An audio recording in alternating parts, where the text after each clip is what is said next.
1வது அதிகாரத்தில் 10, 11வது வசனங்களில் எழுதப்பட்டிருக்கிறதன்படி அழைப்புக்கு அடுத்தபடியாக தெரிந்து கொள்ளுதல் வருகிறது. அநேகர் அழைப்பை முக்கியத்துவப்படுத்தி பேசுவாங்க, தெரிந்து கொள்வதை பேச மாட்டார்கள். இது அடுத்த மிக முக்கியமான ரகசியம். தேவனுடைய ராஜ்யத்தில் தேவனுக்கென்று ஊழியங்களை செய்யும்படியா, தேவனுக்கென்று பணிகளை செய்யும்படியா, வெவ்வேறு விதமான வேலைகளுக்கு, பணிகளுக்கு, காரியங்களுக்கு தேவன் நம்மை தெரிந்து கொண்டு பிரித்தெடுக்கின்றார். அதிகமாக ஊழியத்தோடு இதுதான் பொருந்தும். ஆரோனை போல அழைக்கப்படாவிட்டால் இந்த கனமான ஊழியத்திற்கு யாரும் தானா ஏற்படுத்துகிறதில்லை என்ற எபிரேயரில் சொல்லப்பட்ட வசனத்தை தான் நாம் அதிகமாக முக்கியத்துவப்படுத்துகிறோம்.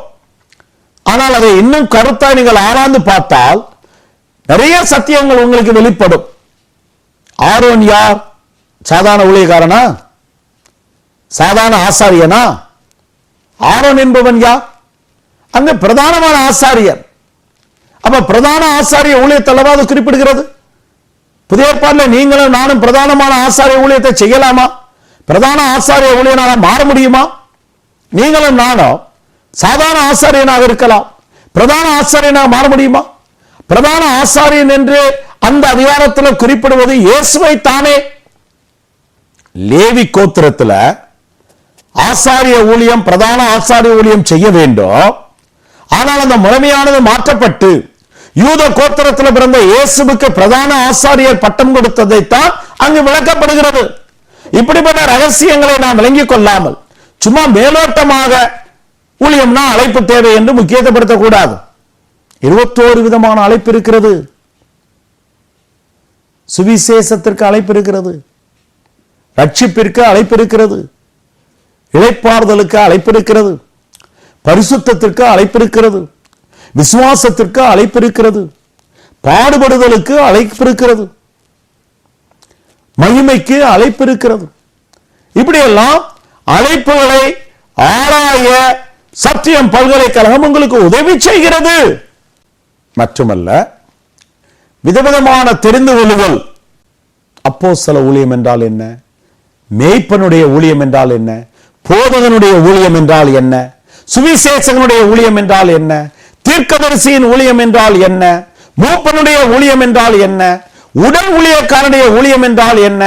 பரலோகத்தில் இருந்த 7 ஊழியங்களுடைய நிலைமைகள் என்ன, தகுதிகள் என்ன, விவரங்கள் என்ன, வரங்கள் என்ன, அபிஷேகங்கள் என்ன, ஆதாயங்கள் என்ன, பழைய ஏற்பாட்டில் இருந்ததான 7 விதமான ஊழியங்கள், ஊழியர்கள், இவர்களுடைய அழைப்பு என்ன, தெரிந்து கொள்ளுதல் என்ன, ஊழியம் என்ன, விசுவாசம் என்ன, வரங்கள் என்ன, அபிஷேகம் என்ன, தகுதிகள் என்ன, புதிய ஏற்பாட்டிலேயும் இருக்கிற 7 விதமான ஊழியங்கள் என்ன, ஊழியர்கள் என்ன, தகுதிகள் என்ன, ஆயத்தங்கள் என்ன, பக்குவங்கள் என்ன, முறைகள் என்ன, சட்டதிட்டங்கள் என்ன, ஒழுங்குகள் என்ன, விதிகள் என்ன, ஆசீர்வாதங்கள் என்ன, இவைகளைத்தான் சத்தியம் பல்கலைக்கழகம் தெளிவாய் போதிக்கிறது. தெரிந்து கொள்ளுதல் அவசியம். அடுத்தபடியாக தேவன் நம்மை தெரிந்து கொண்ட காரியங்களிலே உண்மை உண்மை உண்மையாயிருக்க வேண்டும். உண்மையுள்ள மனுஷனை கண்டுபிடிப்பவன் யார்? அநேகர் மற்றவருடைய குற்றங்களை பற்றியே பேசிக் கொண்டிருப்பார்கள், கவனிக்க வேண்டும், சொல்லிக் கொண்டிருப்பார்கள். அவர்களுடைய உண்மை என்ன, அவர்களை குறித்த உண்மை என்ன வெளியே தெரியாது. நல்ல கவனிக்க வேண்டும். யார் அதிகமாக மற்றவருடைய குற்றத்தை பேசுகிறார்களோ, குறை கூறுகிறார்களோ, வசனத்தின்படி அதுவரிடத்திலேதான் அதிகமான குறைகளும் குற்றங்களும் இருக்கிறது.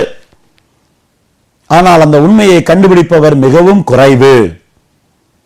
பிரியமானவர்களே, உண்மை நமக்கு தேவை.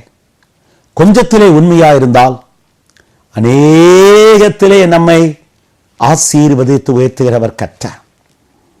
7வதாக, அப்படி நாம் தெரிந்து கொள்ளப்பட்ட ஊழியங்களிலே, ஜீவியத்திலே, சாட்சியிலே உண்மையாயிருக்கும் போது நம்மை மகிமைப்படுத்தி,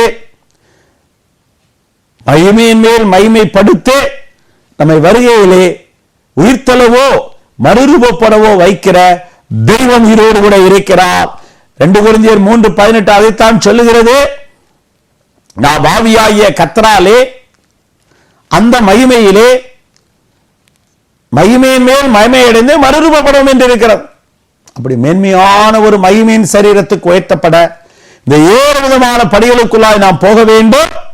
இதற்கு யாருமே விதிவிலக்கல்ல. மிக முக்கியமாக இந்த 7 படிகளுக்குள் போகும்போதுதான் ரோமர் 8:29 சொல்லப்பட்டதான அந்த தேவ குமாரனுடைய சாயலை அடையும்படியாகத்தான் இந்த படிகளுக்குள் போய் அந்த தேவகுமாரனுடைய சாயல் நமக்குள்ளாய் வருகிறது. ஆதியாகமம் 1 25, 26, 27 தேவ சாயலாய் மனிதனை படைத்தார் அல்லவா? அந்த சாயலை மனிதன் இழந்து போனால் அல்லவா? அந்த தேவ குமாரனுடைய சாயலை நமக்குள் கொடுப்பதற்காக இயேசு வந்தார் அல்லவா? அந்த சாயலை பெற்றுக்கொள்ள சத்தியம் பல்கலைக்கழகம் உங்களை வழி நடத்துகிறது. செபிப்போமா? ஆபிரகாமின் தேவனும் ஈசாக்கின் தேவனும் யாக்கோபின் தேவனும் ஆகிய ஜீவனுள்ள தகப்பனே, உம்முடைய நாமங்களை துதித்து நீ செய்த நன்மைகளை நாங்கள் அறிவித்து நன்றி சொல்லி உம்மையே நாங்கள் ஆராதித்து தொழுது கொள்கிறோம். நீர் ஒருவரே ஜீவனுள்ள தெய்வம், உம்மை தவிர வேறு தெய்வம் இல்லை. அதை கூறுகிற உம்முடைய வார்த்தையை நாங்கள் உயர்த்த வேண்டும், கனம் பண்ண வேண்டும். ஆண்டவரே, நாங்கள் நேசிக்க வேண்டும், பின்பற்ற வேண்டும். எங்களுக்கு உதவி செய்யும். பார்த்ததான கேட்டதான பிள்ளைகளை, ஊழியர்களை, ஊழியங்களை வசனத்தினால ஆசீர்வதியும், வசனத்தினால பலப்படுத்தும், வசனத்தினால வழிநடத்தும், வசனத்தினால மேன்மைப்படுத்தும். துதிகன மகிமை வார்த்தைக்கே வார்த்தையாகிய இயேசுவின் நாமத்தில் ஆவியானுடைய ஒத்தாசையில் செபிக்கின்றேன் ஜீவனுள்ள நல்ல பிதாவே, ஆமென். சத்தியம் தானே உங்களை ஆசீர்வதித்து உயர்த்தி பாதுகாப்பதாக. ஆமென்.